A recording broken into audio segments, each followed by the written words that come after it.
making disciples, transforming lives. Saya akan bicara dari satu perikop firman Tuhan di Perjanjian Lama yang menurut saya cerita ini sangat indah dan punya banyak pelajaran yang kita bisa belajar darinya.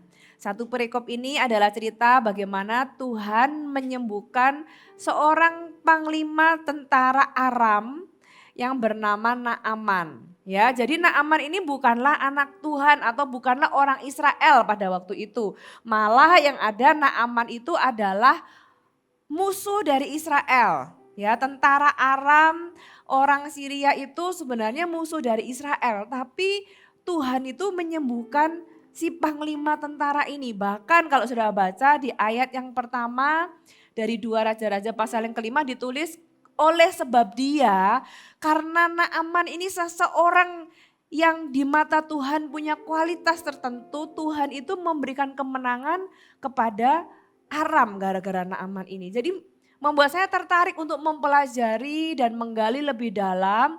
Bukan sekedar dia disembuhkan dari kustanya, tapi siapakah Naaman ini. Nah, di dalam satu perikop itu ada banyak orang-orang yang terlibat. Ada Naaman di sana, ada anak perempuan yang menjadi tawanan dari Naaman yang dia bawa dari Israel. Jadi ada satu anak gadis Israel dibawa, ditawan, kemudian menjadi pelayan dari istri Naaman. Kemudian ada juga Nabi Elisa ya yang akhirnya dipakai Tuhan untuk menyembuhkan Naaman.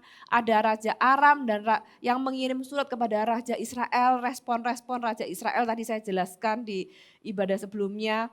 Ada nanti pegawai Naaman yang membuat Naaman akhirnya mau melakukan perintah Tuhan dan kemudian yang terakhir ada Gehasi. Dan semua orang-orang ini terlibat di dalam cerita satu perikop. Kita baca 2 Raja-Raja pasal yang kelima ayat 9 sampai ayat yang ke-12. Kemudian datanglah Naaman dengan kudanya dan keretanya lalu berhenti di depan pintu rumah Elisa. Elisa menyuruh seorang suruhan kepadanya mengatakan, pergilah mandi 7 kali dalam sungai Yordan, maka tubuhmu akan pulih kembali sehingga engkau menjadi tahir. Tetapi pergilah Naaman dengan gusar sambil berkata, aku sangka bahwa setidak-tidaknya dia datang keluar dan berdiri memanggil nama Tuhan Allahnya, lalu menggerak-gerakkan tangannya di tempat penyakit itu dan dengan demikian sembuhlah penyakit kustaku. Bukankah Abana dan Parpar sungai-sungai Damsyik lebih baik daripada segala sungai Israel? Bukankah aku dapat mandi di sana dan menjadi tahir? Kemudian berpalinglah ia dan pergi dengan panas hati. Sebelum ayat ini dijelaskan Naaman itu adalah seorang, sebentar 2 Raja-Raja pasal yang kelima mulai dari ayat yang pertama itu dijelaskan Naaman itu seorang panglima tentara.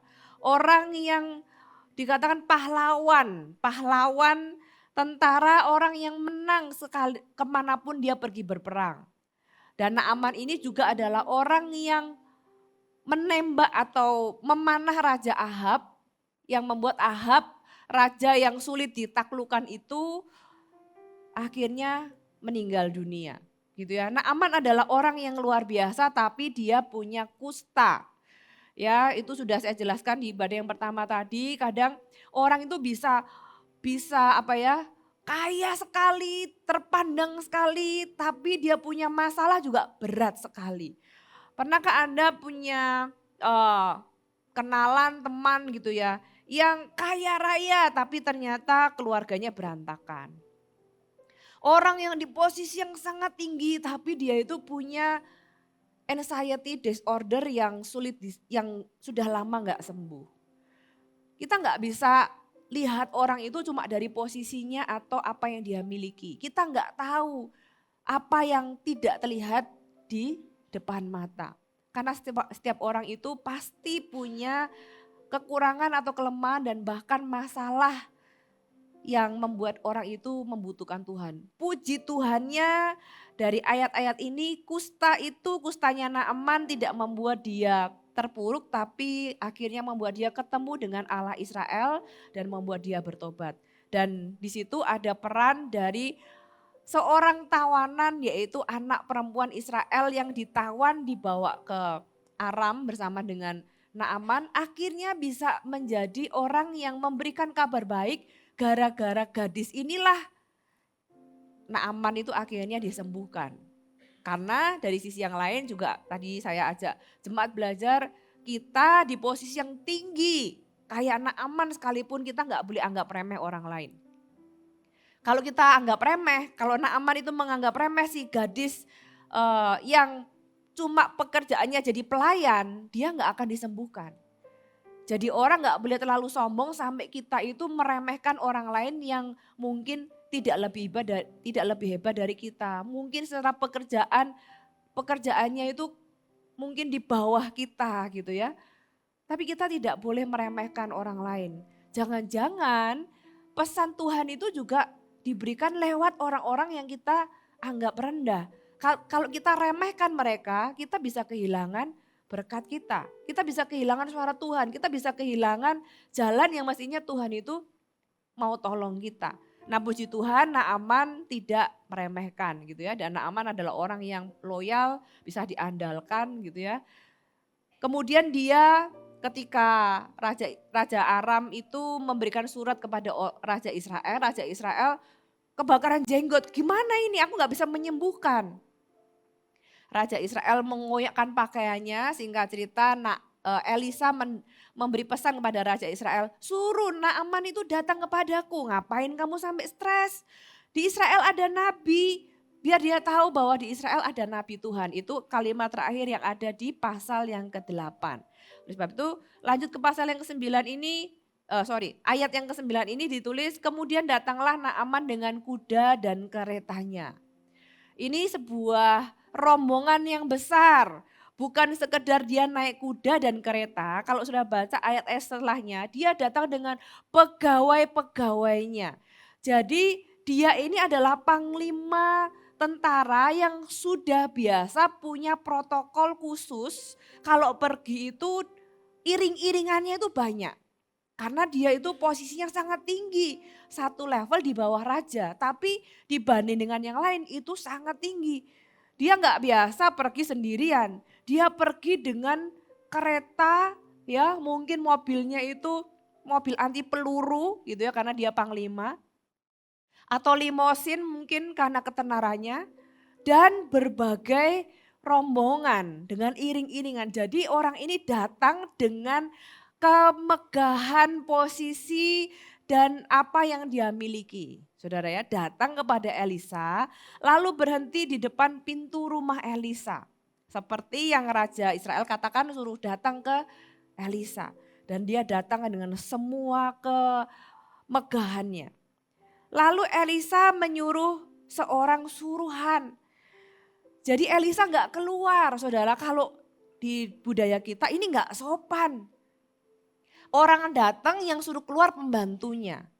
Saudara kalau itu pembantu tetangga depan yang datang, yang keluar pembantu kita ya masuk akal.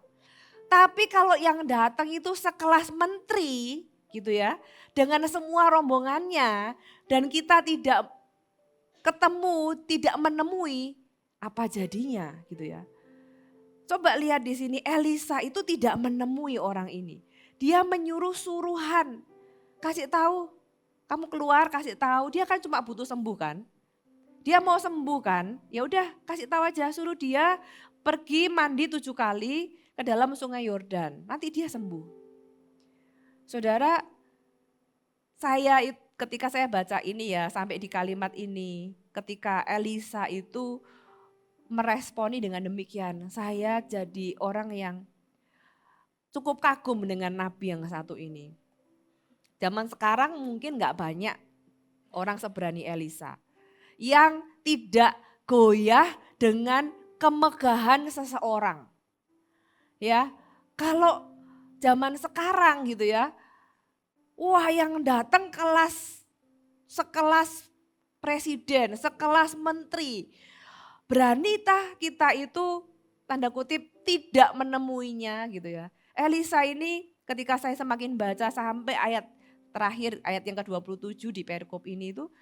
Orang ini adalah benar-benar hamba Tuhan sejati. Orang ini tidak terganggu dengan kemiskinan maupun kekayaan. Orang ini benar-benar pure dia dengan Tuhan. Dia nggak peduli, dia nggak tergoyahkan dengan yang namanya posisi orang lain kah.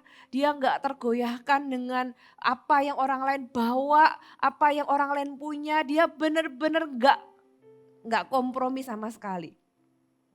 Poin yang pertama yang saya mau kita belajar adalah kita itu harus lebih takut akan Tuhan dan bukan takut sama manusia. Kalau saya jadi Elisa ya, aduh itu pasti pergumulan. Saya nggak tahu kenapa Elisa nggak keluar. Apakah Tuhan menyuruh Elisa nggak keluar? Tidak ditulis dalam firman Tuhan. Apakah Elisa itu punya pertimbangan yang lain? Tidak ditulis dalam firman Tuhan. Saya merenungkan dalam persiapan saya gitu ya, saat teduh saya sendiri, saya merenungkan kenapa ya Elisa kok nggak keluar? Kenapa ya? Kira-kira kenapa ya gitu ya? Saya pikir nanti kalau ke surga aja saya tanya. Tapi saya berpikir kenapa saya nggak menemukan jawabannya karena nggak mau mendahului lah firman Tuhan nggak menulisnya. Tapi saya membayangkan nih ini saya ya bukan firman Tuhan karena tidak itu. Saya membayangkan apakah Tuhan itu ngomong sama Elisa gak usah keluar. Bagi Elisa nggak gampang untuk dia nggak keluar. Bagi Elisa itu dia tahu siapa yang dia hadapi. Kalau ini marah bangsanya perang loh saudara. Background cerita ini orang Aram dengan orang Israel itu beberapa pasal sebelum pasal 5 itu mereka perang. Setelah pasal 5 beberapa pasal di depannya mereka perang lagi. Jadi ini tuh sedang genjatan senjata ketika peristiwa ini terjadi. Bagi Elisa kalau dia nggak menemuinya sebenarnya resikonya itu bukan tentang dia aja. Tapi resikonya itu tentang satu negara sebenarnya. Ini supaya Anda tahu konteks secara utuh gitu ya. Kalau orang berpikir ya terserah Elisa lah dia nggak mau pergi loh, nggak mau keluar loh. Ini konteksnya bukan sekedar tentang Elisa aja. Tapi ini konteksnya kalau Elisa itu membuat si Naaman ini marah dan benar-benar pulang tidak disembuhkan. Itu minggu depan perang mereka. Bangsa Aram akan menduduki Israel. Tapi dengan resiko sebesar itu, Elisa itu tetap tidak keluar dan cuma menyuruh suruhan. Itu yang membuat saya punya pertanyaan besar. Saya ajak Anda, ini ya kalau merenungkan firman Tuhan saya gali. Kenapa orang ini resikonya besar. Tapi Elisa itu adalah seorang hamba Tuhan sejati. Dia tahu apa yang dibutuhkan oleh Naaman. Naaman itu tidak hanya butuh kesembuhan. Yang Naaman butuhkan itu bukan sekedar sembuh dari kustanya, tapi sembuh dari kesombongannya. Beberapa literatur akhirnya membuat saya berpikir, oh make sense, kenapa artikel itu menulis Tuhan itu Tuhan itu mengizinkan kusta ada di Naaman. Kenapa? Karena orang ini gak pernah kalah perang. Orang ini hebat, orang ini very strategik, ya kuat secara fisik, berkarisma. Saya membayangkan kalau di film tuh kira-kira kayak apa ya. Pasti yang bodybuilder, yang kayak Algojo, yang keren, berkarisma, pinter perang gitu ya. Dan karena dia selalu menang, dia punya posisi yang tinggi. Wajar gak sih sebagai manusia yang gak pernah kalah untuk sombong? Untuk sombong dan merasa dia bisa mendapatkan apapun yang dia mau. Kesombongan itulah yang membuat Tuhan mengizinkan dia sakit kusta. Di zaman perjanjian lama ada cerita juga seorang yang bernama Miriam karena kesombongannya dia mencela Musa. Memang Musa adalah adiknya. Dia berkata gini, emang Tuhan cuma ngomong lewat Musa aja. Tuhan juga bisa ngomong lewat kita, lewat aku. Karena Miriam memang seorang nabi. Dikatakan nabiah. Tapi dia nggak menghormati Musa, padahal Musa lah yang dipilih Tuhan. Dia kakaknya, tapi yang dipilih Tuhan kan Musa. Ketika dia memberontak terhadap Musa, ketika dia meninggikan diri menjadi sombong, apa yang terjadi? Tuhan menulai Miriam itu dengan kusta. Nah, kembali ke cerita tentang Elisa. Elisa ini saya bilang dia adalah hamba Tuhan sejati. Dia itu nabi yang tahu apa yang dia hadapi. Mungkinkah Tuhan itu sudah menceritakan segala sesuatu tentang Naaman sebelum Naaman datang kepadanya? Bukankah Elisa yang bilang ke Raja Israel, suruh Naaman datang kepadaku. Tapi ketika Naaman datang kepada Elisa, Elisa tidak menemuinya, kan agak kontradiktif. Di tengah-tengah itu saya makanya bertanya-tanya, apakah Tuhan ngomong ya sama Elisa? Karena Elisa adalah seorang nabi yang dia tahu, Tuhan biasanya memberitahu apa yang akan terjadi. Satu kali di cerita sebelum ayat ini, Elisa itu membangkitkan seorang anak dari perempuan Sunem. Perempuan Sunem yang menyiapkan sebuah kamar buat dia gitu ya. Satu kali dia doakan dia punya anak perempuan Sunem ini. Satu kali perempuan Sunem ini anaknya sakit dan mati. Perempuan Sunem ini datang kepada Elisa dan kemudian ketika dia datang Gehazi tanya, apakah kamu baik-baik saja? Perempuan Sunem ini jawab baik-baik saja. Tapi begitu ketemu Elisa dia langsung nangis terseduh-seduh. Terus Elisa bilang, Tuhan tidak memberitahukan kepadaku. Baru si perempuan Sunem ini cerita kalau anaknya meninggal. Berarti selain perempuan Sunem ini, Tuhan itu suka memberitahukan Elisa apapun yang akan terjadi. Make sense ya? Karena ketika perempuan Sunem ini datang, kok tumben Tuhan gak ngasih tahu aku, kira-kira demikian. Karena biasanya Tuhan akan kasih tahu. Makanya saya punya asumsi jangan-jangan Tuhan sudah kasih tahu Elisa nih tentang Naaman. Makanya Elisa itu tidak menemuinya. Dengan dia taat kepada Tuhan dan tahu apa yang harus dia lakukan, saya bisa mengambil kesimpulan bahwa dia ini benar-benar takut akan Tuhan dan gak takut sama manusia. Itu yang kita juga mau belajar, saudara. Takut akan manusia itu bisa membuat kita mengkompromikan banyak hal di dalam Tuhan. Amsal pasal yang ke-29 ayat yang ke-25. Takut kepada orang mendatangkan jerat, tetapi siapa percaya kepada Tuhan dilindungi. Berapa banyak dosa itu dilakukan karena kita itu lebih takut sama manusia. Kita takut ditinggalkan teman, kita takut dikucilkan, kita takut dibully, kita takut ditolak. Kita takut pokoknya apapun itu kita takut apa kata manusia atau kita takut kepada manusia. Akhirnya yang kita korbankan Tuhan. Saudara, dari pelajaran ini saya melihat Elisa itu luar biasa. Dia enggak silau dengan kekayaannya si Naaman. Padahal Naaman itu datang dengan membawa perarakan hadiah itu gede banget. Kalau diuangkan sekarang tuh kira-kira hampir 100 M, 80 sekian sampai 100 M. Itu bukan uang yang kecil.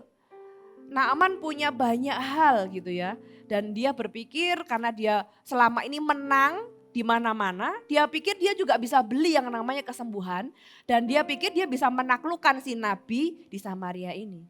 Ternyata ketika nabinya itu tidak keluar dan hanya suruh-suruhan aja, itu membuat dia marah, saudara.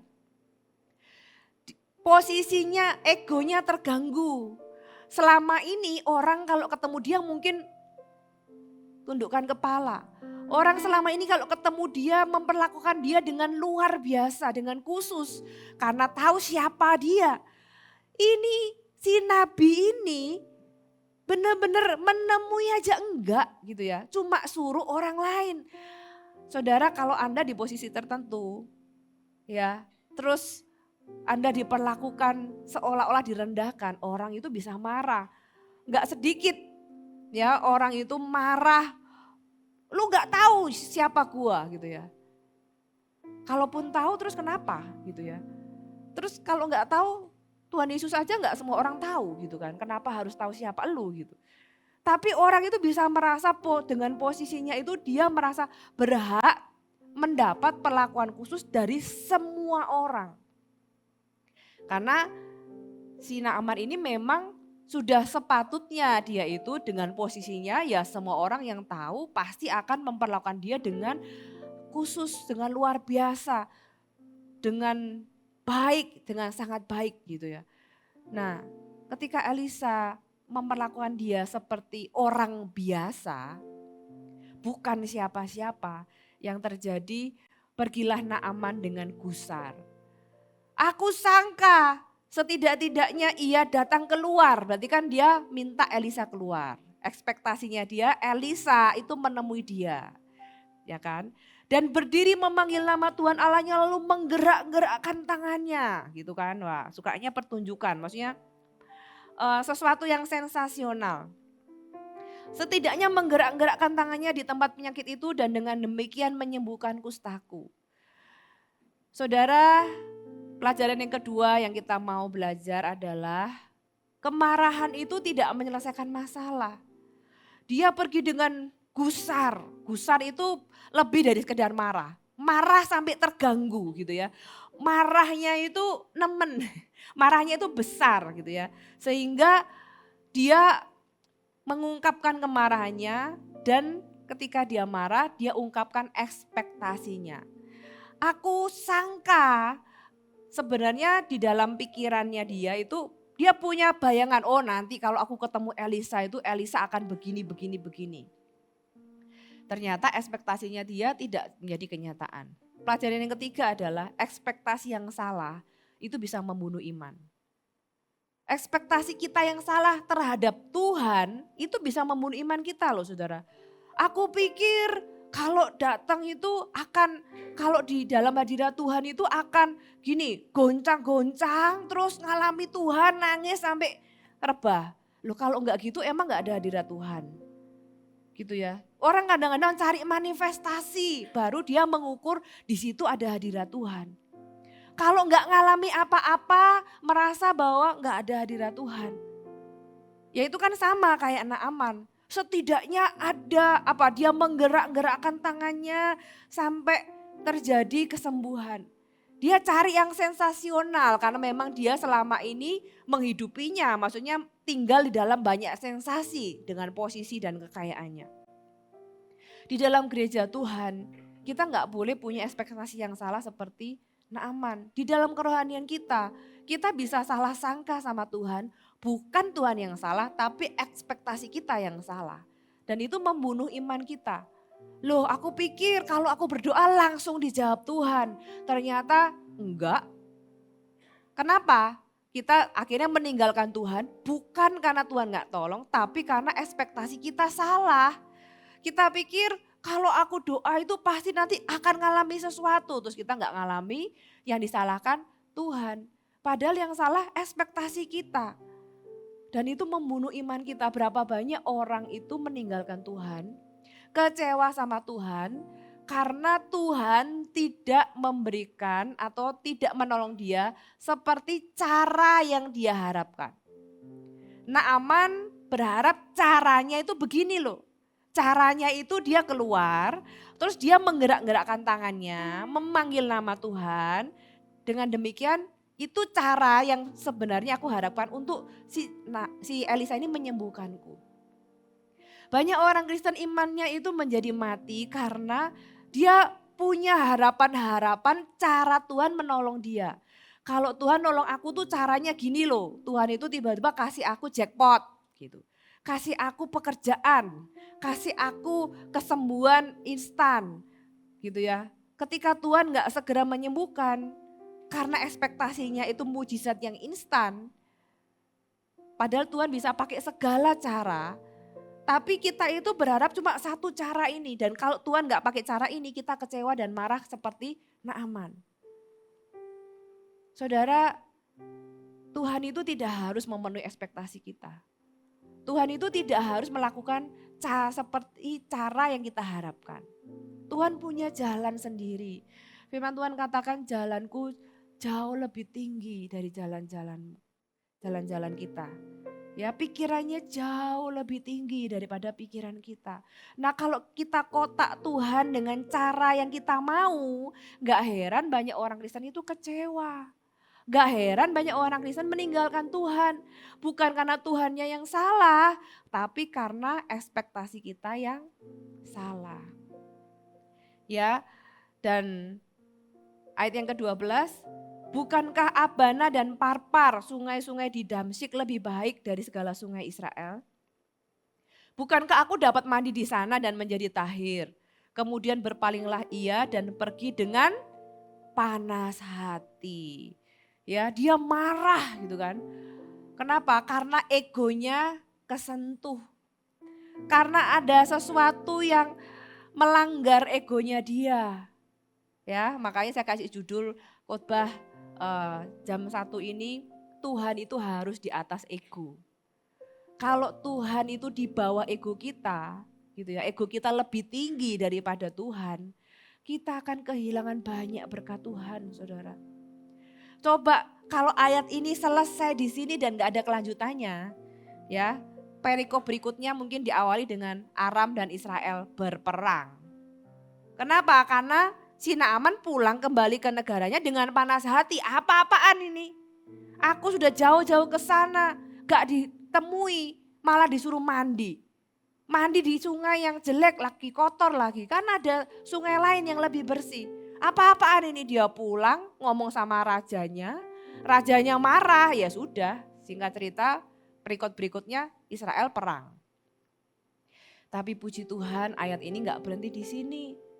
Ayat ini dilanjutkan dengan orang yang mengingatkan si Naaman. Naaman akhirnya dia rela melepaskan egonya dan benar-benar melakukan apa yang disuruh sama Elisa dan singkat cerita dia sembuh. Saudara, kesombongan kita itu bisa membuat kita kehilangan berkat. Kadang-kadang bukan Tuhan gak memberkati, coba cek. Jangan-jangan kita ini yang terlalu sombong. Karena apa? Karena sebenarnya kadang-kadang perintah Tuhan itu sederhana. Tapi kita gak mau melakukan karena mungkin itu melukai ego kita. Ketika kita disuruh mengampuni, enak aja mengampuni. Dia yang salah kok aku yang disuruh mengampuni misalnya. Itu kan sesuatu yang seolah-olah merendahkan ego kita. Menghancurkan sesuatu yang ada di dalam diri kita kan. Nah, kalau Tuhan itu tidak di atas ego kita, ada banyak berkat itu akan kita lewatkan, saudara. Yang dihancurkan oleh Tuhan dari Naaman itu, yang pertama-tama bukan kustanya. Dia gak akan sampai di kesembuhannya kalau dia gak hancurkan dulu egonya. Yang perlu disembuhkan dari Naaman yang pertama-tama itu bukan kustanya, tapi kesombongannya. Dan saya yakin Elisa dikasih tahu sama Tuhan.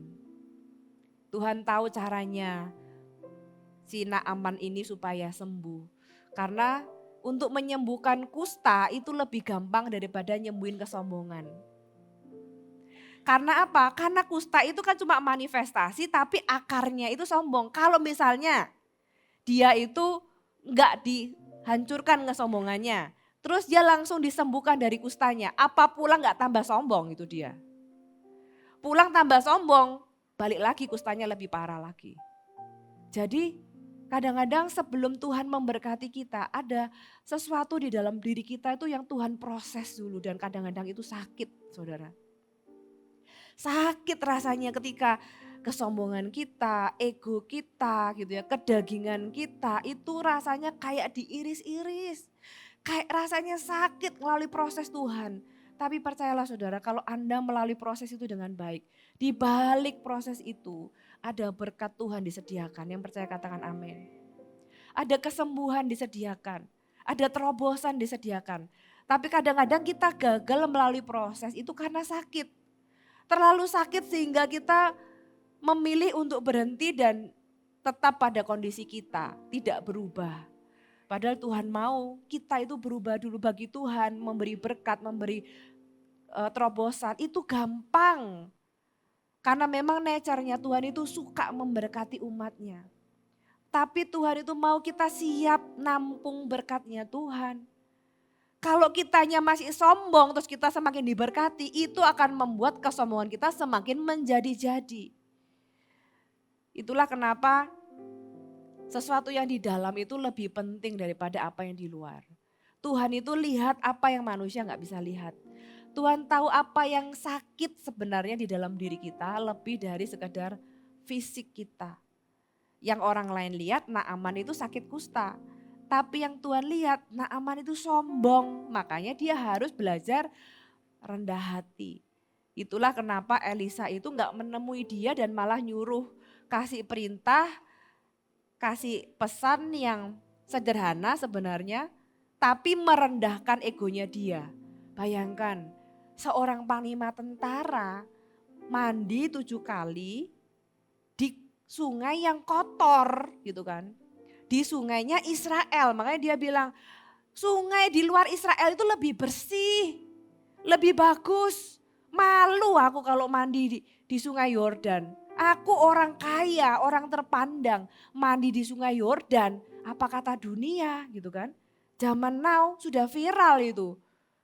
Tapi ya pertanyaannya cuma satu. Kamu nurut dan sembuh atau kamu tetap gak nurut dan gak sembuh?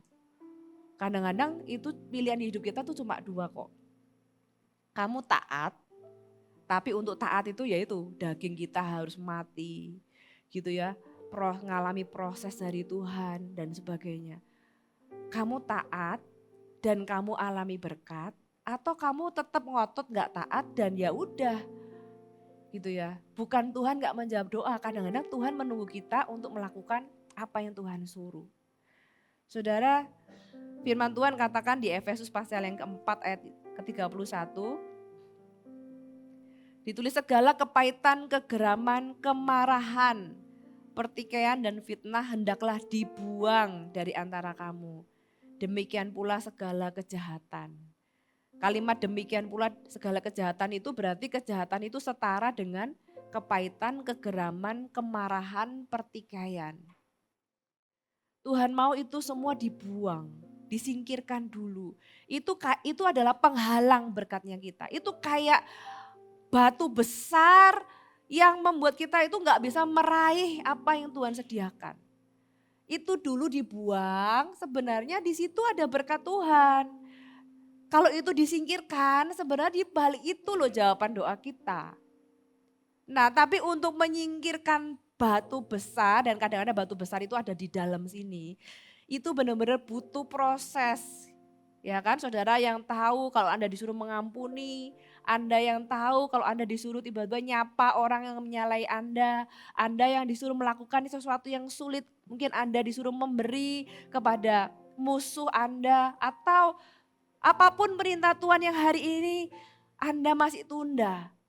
Apakah itu melayani di tengah kesibukan Anda? Apakah itu memberi di tengah kekurangan Anda? Apakah itu mengampuni orang yang bersalah kepada Anda? Atau apa? Apa pesan Tuhan yang sebenarnya sangat sederhana tapi Anda sulit lakukan karena masih ada ego yang besar di dalam diri Anda yang sulit untuk dibuang. Kalau Anda masih tunda, ya berkatmu juga tertunda. Oleh sebab itu, hadapi egomu, habisi egomu, dan lakukan perintah Tuhan. Kalau Naaman bisa, Anda juga pasti bisa.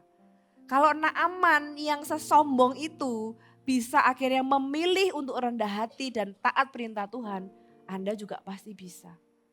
Saudara, orang ini ya kita baca deh sama-sama lanjutannya. Menarik ayatnya ayat 13. Pegawai-pegawainya datang mendekat serta berkata kepadanya. Seperti saya bilang tadi, dia bawa rombongan. Ya. Berkata kepadanya, Bapak, seandainya Nabi itu menyuruh perkara yang sukar kepadamu, bukankah Bapak akan melakukannya? Apalagi sekarang ia hanya berkata kepadamu, mandilah dan engkau akan menjadi tahir. Pegawainya ini datang kepada dia dan bilang, Bapak kan datang ke sini untuk sembuh kan. Kalau misalnya yang disuruh itu sesuatu yang rumit, ya lakukan 1, 2 kayak treasure hunt gitu loh. Cari sini dapat petunjuk ini, dapat petunjuk ini. Kalau itu pun sesuatu yang rumit kan kamu mau kan demi kesembuhanmu. Ini kan sederhana. Ya puji Tuhannya Naaman ini punya satu kualitas ini loh. Satu kualitas yang saya bahas tadi di ibadah sebelumnya, bahwa dia itu gak meremehkan orang lain. Dia itu dengar nasihat. Saudara, yang satu hal yang bisa menyelamatkan Anda adalah kalau Anda itu masih mau buka telinga untuk dengar nasihat. Orang itu bisa marah, bisa sombong. Tapi kalau orang itu dengar nasihat dan mau berubah, ada harapan bagi hidup Anda. Kalau Anda mau dengar firman, ya buka telinga Anda dengar firman dan mengizinkan firman yang sederhana itu masuk ke dalam hatimu dan membuatmu berubah, Anda punya harapan. Hidup Anda bisa mengalami terobosan ketika Anda mau mendengarkan, mau membuka hati. Naaman ini dia dengan kesombongannya marah besar, luar biasanya pegawainya ini berani ngasih tahu sama Naaman. Satu hal lagi yang saya lihat dari panglima tentara ini, dia itu baik sama orang-orang di bawahnya. Dan orang ini tuh tidak intimidatif sehingga dia mengizinkan orang lain itu berbicara dalam hidupnya. Anda kalau punya pemimpin yang luar biasa kayak gini, berani nggak ngasih masukan? Belum tentu berani loh. Kalau Anda punya pemimpin yang luar biasa, berani tah saudara itu memberi bukan teguran, ini bukan teguran, tapi kan ini sesuatu yang berlawanan dengan apa yang dia sedang hadapi. Anda belum tentu berani ngasih masukan. Si gadis tawanan perang yang menjadi pelayan istrinya juga saya lihat berarti sama ya, si gadis ini berani menyampaikan. Si pegawai-pegawai juga berani menyampaikan, berarti orang ini itu orang panglima besar yang juga berhati besar dan enggak intimidatif dan otoriter yang sampai orang-orang di sekitarnya hanya yes man. Ternyata orang ini adalah pemimpin yang baik sebenarnya. Pemimpin yang baik yang di rumah pun orang-orang yang tinggal itu bisa betah. Walaupun mungkin awalnya sebagai budak. Sehingga si anak perempuan yang ditawan itu walaupun dia jauh dari orang tuanya, tapi dia bisa nyaman di rumah Naaman ini. Berarti orang ini orang hebat yang bukan orang yang jahat, tapi orang ini baik. Makanya pegawai-pegawainya sampai berani ngomong sama dia. Dan dia itu dengar. Ini kualitas yang saya lihat orang ini Tuhan aku mau punya kualitas-kualitas yang ada di Naaman. Karena kualitas yang ada di Naaman yang saya cari ini kenapa Tuhan itu sampai kasih kemenangan gara-gara dia. Ternyata orang ini dia itu bukan sekedar loyal, bukan sekedar bisa diandalkan. Tapi orang ini tuh orang hebat tapi baik. Sehingga dia gak menyebabkan orang-orang di bawahnya itu ketakutan.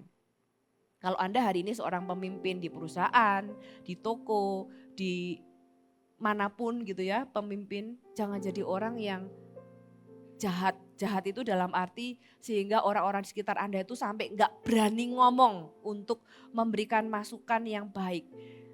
Kalau kita itu kayak gitu, kita hanya menciptakan penjilat. Kita hanya menciptakan fake people. Kita hanya menciptakan orang-orang yang yes man tapi gak berani ngomong apa adanya. Kalau Anda jadi pemimpin, Anda boleh jadi pemimpin yang hebat, tapi Anda tetap harus jadi orang yang baik sama sekitar Anda. Itu akan menyelamatkan Anda sendiri. Itu hanya akan menyelamatkan kita sendiri. Bayangkan kalau Anda dengan kehebatan Anda itu kemudian jadi orang yang hanya menciptakan yes man. Orang-orang hanya akan, oh ya benar-benar gitu ya, hanya akan menjilat Anda.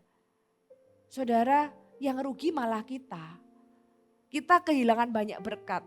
Padahal atau karena Tuhan itu seringkali pakai orang-orang di bawah kita itu untuk memperingatkan kita. Nah makanya saya lihat Naaman ini orangnya baik ya. Dia mau dengar orang di bawahnya. Karena bagi banyak pemimpin yang sudah hebat, jarang yang mau dengar nasihat dari orang di bawahnya. Yang ada kalau orang di bawahnya itu enggak sepakat sama dia, dimarahi, dihukum, gitu ya, dicaci maki. Tapi dia enggak loh Naaman ini. Dan karena itulah akhirnya Naaman benar-benar mandi di Sungai Yordan dan sembuh total, saudara. Saudara, apa yang kita belajar siang hari ini? Sekali lagi, Tuhan itu harus di atas ego kita, ya. Takut akan manusia itu membuat kita itu bisa mengkompromikan Tuhan. Jadi kita harus lebih takut akan Tuhan. Kisah Para Rasul pasal yang keempat ayat 19. Dikatakan gini, tetapi Petrus dan Yohanes menjawab mereka, silakan kamu putuskan sendiri Manakah yang benar di hadapan Allah? Taat kepada kamu atau taat kepada Allah? Ini adalah ketika Yohanes dan Petrus itu dipanggil ke mahkamah untuk mempertanggungjawabkan kenapa mereka itu terus mengabarkan Injil. Karena sudah dibilang jangan lagi mengabarkan Injil. Saudara, Petrus dan Yohanes ini tetap mengabarkan Injil karena dia tahu untuk itulah dia dipanggil. Itu adalah kehendak Allah buat Yohanes dan Petrus. Makanya dia ngomong, kamu coba pikirlah, lebih taat kepada manusia atau taat kepada Allah yang lebih baik. Kita juga harus tahu mana yang kita harus pilih ketika kita dihadapkan kepada pilihan. Takut kepada manusia atau takut kepada Allah. Banyak orang terjerumus, ya khususnya orang muda, tapi juga enggak menutup kemungkinan orang-orang yang sudah berusia. Kita ini bisa terjerumus pada pergaulan yang salah, ya tahu-tahu bisa terlibat satu dua hal. Karena apa? Karena kita takut kehilangan teman-teman. Kita takut kehilangan komunitas. Kita takut kehilangan penerimaan orang lain. Dan segala sesuatu itu berhubungan dengan manusia. Tapi kita lupa sama Tuhan. Saya sering bilang kalau di khotbah di AOG, kamu jangan takut kehilangan teman. Ya itu kan anak muda seringkali takut kehilangan teman. Kamu harusnya lebih takut kehilangan Tuhan. Friends itu come and go. Teman itu datang dan pergi. Tapi Tuhanmu itu yang bersama-sama denganmu itu adalah selama-lamanya. Jangan tinggalkan Tuhan demi teman. Tapi benar-benar pegang Tuhan. Teman tidak harus ditinggalkan kalau tidak membuatmu jauh dari Tuhan. Tapi kalau itu meresikokan hubunganmu dengan Tuhan, kamu harus tahu siapa yang kamu pilih. Jadi saudara, Elisa ini pelajarannya. Elisa nggak takut, nggak silau dia dengan semua yang ada di hadapannya dia. Dia nggak takut dengan posisinya Naaman. Dia nggak takut dengan resikonya. Dia taat sama Tuhan dan lebih takut sama Tuhan daripada manusia. Pelajaran yang kedua adalah ketika Naaman itu dikasih tahu dia marah. Saudara, kemarahan tidak menyelesaikan masalah. Bahkan firman Tuhan bilang segala kepahitan, kegeraman, kemarahan itu dibuang. Tuhan mau itu dibuang dari diri kita. Kemarahan itu, marah salah enggak? Marah dosa enggak? Marah enggak dosa, karena marah itu reaksi, perasaan, ya sesuatu yang menjadi akibat karena hal tertentu yang mendatangi kita. Itu reaksi natural orang kalau misalnya gak usah manusia, semut aja ini kan diganggu kan juga gigit gitu kan. Marah itu gak dosa, marah itu gak salah. Tapi kemarahan yang tidak terselesaikan itu bisa membuat kita berdosa. Dan bisa menghalangi kita atau membuat kita itu jadi gak netral di dalam memutuskan sesuatu. Membuat kita bisa kehilangan berkat Tuhan. Makanya Tuhan mau kita bereskan kalau ada orang yang punya anger issue. Ada orang itu yang mungkin dari kecil dia punya kemarahan yang tidak terselesaikan. Ada orang yang dari kecil mungkin dipukuli sama orang tuanya. Dia marah sama orang tuanya tapi karena dia masih kecil dia gak bisa balas sama orang tuanya. Dia gak bisa ngelawan karena dia masih secara fisik lemah. Dia gak bisa lakukan. Tapi dia marah di dalam hati dan marahnya itu gak hilang sampai dia masuk ke rumah tangga. Apa yang terjadi? Kadang-kadang bukan karena istrinya membuat dia kesal. Kalau di-compare ya sebenarnya apa yang dilakukan oleh pasangannya itu tidak harus membuat dia itu sampai KDRT. Tapi ada kemarahan yang gak terselesaikan itu loh dari kecil. Itu dia bawa terus sampai besar. Jadi apapun triggernya. Mau orang, mau orang lain, mau pasangan, mau anak, mau bos, mau anak buah gitu ya. Itu men-trigger sesuatu yang dia belum pernah selesaikan dari masa kecil. Kalau ada orang-orang yang demikian, saudara perlu selesaikan di hadapan Tuhan. Anda perlu akui kemarahan Anda, ya jangan dikubur dalam-dalam. Akui aku marah sama papaku. Aku marah sama orang tuaku. Aku marah sama siapa mungkin Anda pernah disakiti. Aku itu di hadapan Tuhan. Gak perlu disangkali, tapi setelah itu Bawa Tuhan tolong aku mau lepaskan kemarahan ini. Aku mau ampuni. Aku tahu aku marah, aku tersakiti. Tapi aku mau sembuh dari ini. Aku mau lepaskan kemarahan, buang itu. Supaya Anda tidak seperti ayat ini kalau berhenti, ya sudah dia akan pulang dengan tidak sembuh. Ada banyak terobosan yang Anda akan alami kalau Anda buang itu semua kemarahan. Karena kemarahan itu tidak membuat kita menyelesaikan masalah tapi tambah membuat kita punya banyak masalah. Yang berikutnya ekspektasi yang salah membunuh iman. Saudara, jangan kotak Tuhan dengan cara-cara yang kita mau. Izinkan Tuhan berkreasi dengan caranya, bagian kita hanya percaya dan berharap.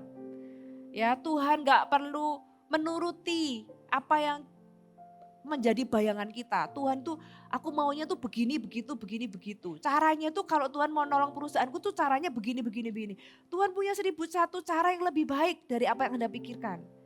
Jangan sampai ekspektasi kita yang salah itu membunuh iman kita dan membuat kita akhirnya mempertanyakan Tuhan, kecewa, meninggalkan Tuhan. Rugi, bukan Tuhan yang gak bisa tolong. Kitanya yang punya ekspektasi yang salah. Dan yang terakhir, kesombongan itu membuat kita kehilangan berkat. Tuhan mau kita belajar rendah hati, Tuhan mau kita enggak terbiasa dengan perlakuan khusus sehingga kita menuntut perlakuan khusus. Tapi biar ketika kita itu di hadapan Tuhan dan di hadapan manusia lain, jadilah orang biasa aja. Jadilah orang biasa yang tidak merasa punya embel-embel apa-apa yang patut kita banggakan. Jadilah orang biasa yang rendah hati. Saya percaya ada banyak berkat Tuhan menanti. Amin.